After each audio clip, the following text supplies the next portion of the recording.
like another dwarf. How you dwarves discovered what I've got in my wine cellar, what's in my pantry, and what's going into my oven is more... Quickly, my dear Hobbit. Oh, come in. It's not like you to keep a wizard waiting on the mat, as if he was selling buttons at the door. I'm sorry, Gandalf. I had unexpected guests. Oh. Gandalf. Have you told Baggins yet why we're here? No, not a word. Haven't even got my seed cake yet, Gandalf. Oh, I am sorry about that. No time for seed cake now, Dwalin. First tell Bilbo why you're here. Please do. Very well, my dear Mr. Baggins. 2 weeks ago, a huge dragon named Smaug came swooping down out of the sky and stole all of our treasure. Oh, it was dreadful, it was. You must help us get the treasure back, Mr. Baggins. You must. Me and a dragon, oh! Oh, dear. A very sturdy hobbit usually, I assure you, my dwarves. Bilbo, this is no time to faint. Wake up. But Gandalf, why me? Why a little hobbit? Because we need someone small and quiet to lead us into the dragon's cave without waking him up. But hobbits don't like adventure. No more objections. Bilbo, get your things. We must leave at once. At once? It's a long, long journey filled with many dangers. First, we must cross the great misty mountains. I do hope, my dwarves, that we make it back alive. Alive? And so a hobbit who does not care for adventure has been talked into going on one. If you've read the books by Tolkien, you know some of the creatures Bilbo encounters. Smeagol, goblins, even trolls. And if you've read the books, you also know I'm not part of the stories at all. I was chosen to be Middle Earth because unicorns have the most magic horns. My horn is magic because it stands for the power of truth. Hardly anyone ever sees us anymore. We're very shy creatures. Can any of you see me?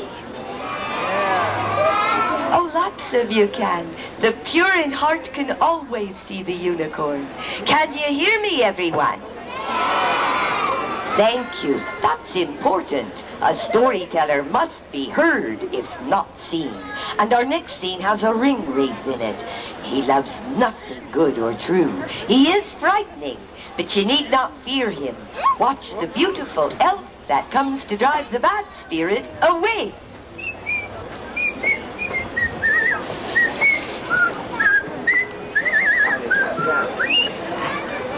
Now I wonder where those dwarves are off to.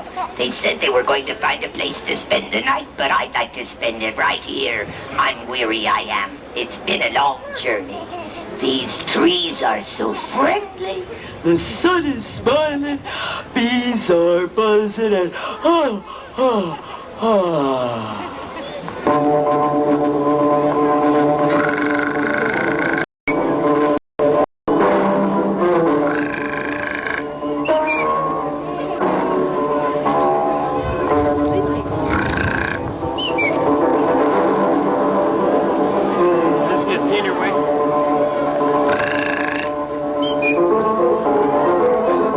Baggins, I want a little hobbit. I can smell him, but I cannot see. It is so dark in my world. Ah, I have a scent. I'm getting closer. Soon he'll feel my evil breath. Ah, that will be the Hobbit's death. I want him to be evil as I. Then I can rule him as the Dark Lord rules me.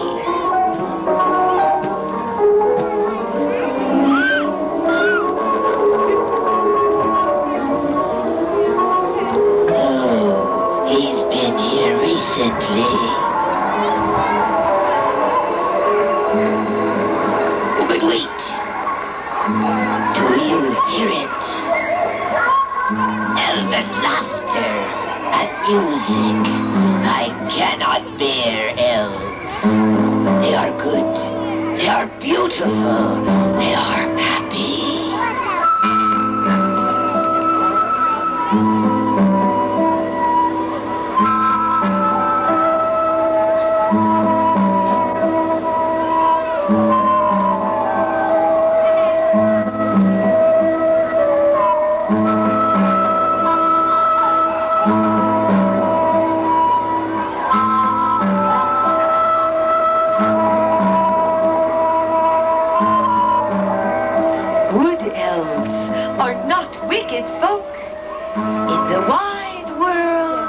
the elves lingered in the shadow of our sun and moon, but loved best the stars. And they wandered in tall forests, in lands that are now forgotten.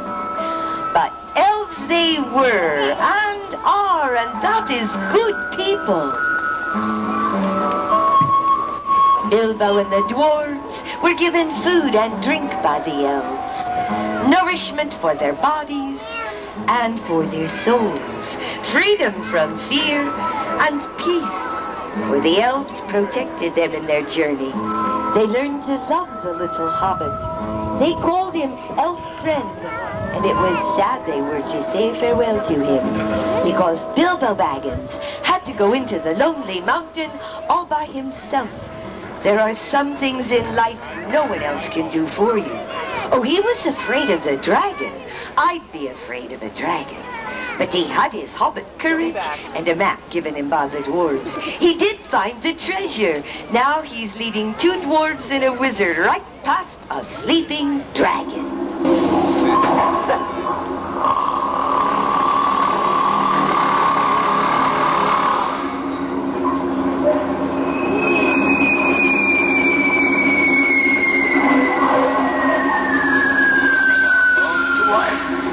Treasure's right around the corner. All right, but slow now.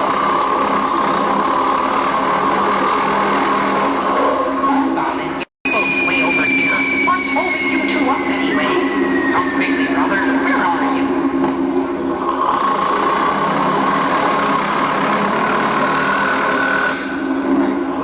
There you are. Now follow me quickly this way. There's no time to lose. Oh, look, our treasure! Oh, Mr. Baggins, this is splendid! We can make tools again! I see, Gandalf. What will you do with that creature, I used to have an old trick where I would turn a caterpillar into a butterfly. Maybe something like that would work. I really don't know. Oh, Mr. Baggins, look up to new treasure. These great halls will blaze again.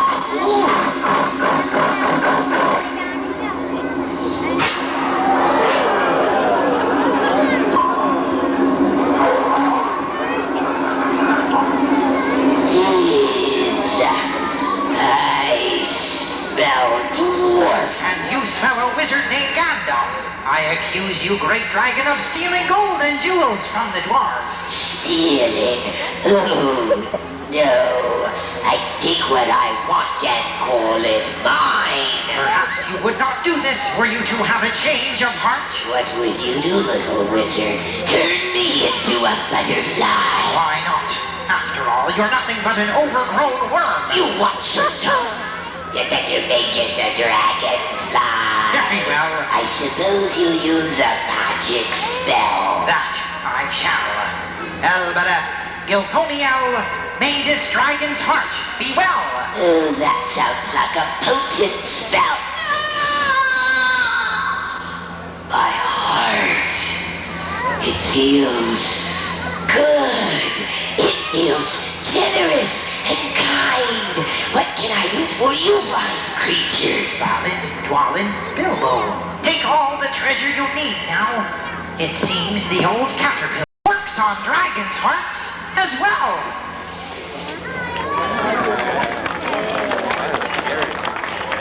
Thank you.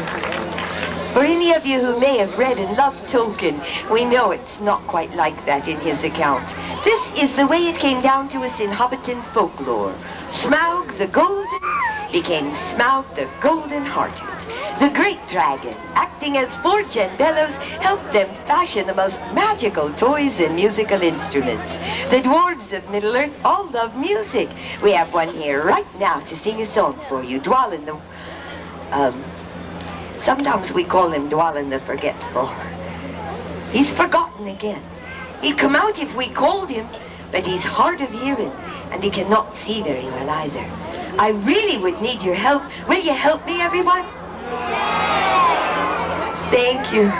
His name is Dwalin. and we could all call together on the count of 3. Let's try it once. 1, 2, 3. Dwalin! That was very good. But it's as quiet as can be. Let's do it one more time with more folk and more spirit. 1, 2, 3. Oh, I heard you. The trouble is, I just don't seem to be able to figure out where you are. I've looked everywhere. I've looked under here, and I've looked up here, and I'm looking over here now, and I still can't find you. Where are you anyway? Speak up. Tell him where you are. You can make all the noise you need to now.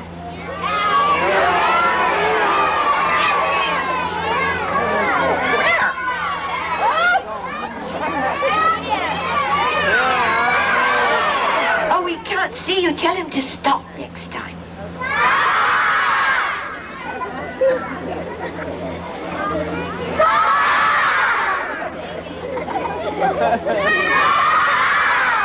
All right, I've stopped 3 times now and I still don't see anybody. Now, where are you anyway?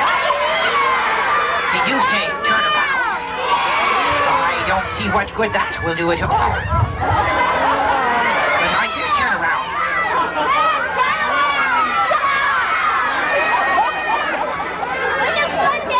I've stopped again. My foot's up in the air. I'm about to dip over and I still don't see anybody. Now where? Oh! There you are! Hello, everybody. It's about time you showed up. Can't you say hi? Now let me see. Why did I come here today? I forgot. Dwalin, you came to sing a dwarf song. Oh, yes, of course. One to drive away bad spirits. That's what it was. Would you like me to sing you a little dwarf song? I can't hear you very well. I'll tell you what. If I sing it to you, will you try to learn it? I still can't hear you if I sing it to you twice. Better. Now, if I sing it to you twice, will you sing it with me the 3rd time? All right, then. Listen carefully to the words. They go like this. Life to me is like the apple tree with roots that grow invisibly. Now, if you understood the words, you can start singing it with me, and you can also all help by clapping your hands to the music. It'll help us all sing louder. I want to hear you clap now. Ready? Life to me is like the apple tree with roots that grow invisibly. I tell you, life to me is like the apple tree with roots that grow invisibly. That's very good clapping, but I don't hear everyone sing yet. You can all sing, can't you? I can. Well, let's hear you then. Ready? Life to me is like the apple tree with roots that grow invisibly. I tell you, life to me is like the apple tree with roots that grow invisibly. That was much, much better. But now let's try it one more time, and this time I want to hear everyone singing as loud as you can. Ready? Life to me is like the apple tree with roots that grow invisibly. I tell you, life to me is like the apple tree with roots that grow invisibly. You sing like elves. Thank you. If you'd like to thank Dwalin, you can clap for him. He loves applause. Thank you, Dwalin. Oh, thank you. Well, goodbye, everybody. Bye. Bye, Dwalin. Captain Carl and I, we're very happy you could come with us for a visit to our homeland, Middle-earth. We wouldn't want you to go away without a little bit of real magic, so we'll be right out, and you can touch my magic horn. Remember why it's magic. It stands for the power of truth. Don't go yet.